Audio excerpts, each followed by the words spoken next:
भारतीय सैन्य दलाचं आणि भारताचे प्रधानमंत्री माननीय नरेंद्र मोदीजी यांचं सर्व मिळून मनपूर्वक अभिनंदन करूया। अतिशय प्रिसिशन पद्धतीनं एअर स्ट्राईक करून दहशतवाद्यांचे 9 अड्डे पूर्णपणे ध्वस्त करण्यात आलेले आहेत आणि यावेळी ते ध्वस्त करतानाचं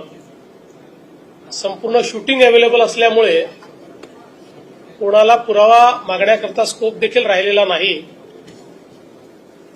आणि मला असं वाटतं की सर्व भारतीयांकरता अभिमानाचा असा हा दिवस आहे की आमच्यावर झालेला हल्ला हा भारत सहन करणार नाही, तर भारत त्याचा योग्य पद्धतीनं बदला घेईल,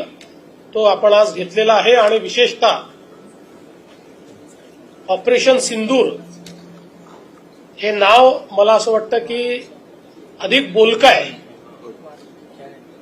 म्हणून पुन्हा एकदा आपण सगळे मिळून भारतीय सैन्य दलाचं आणि भारताच्या प्रधानमंत्र्यांचं या ठिकाणी अभिनंदन करू।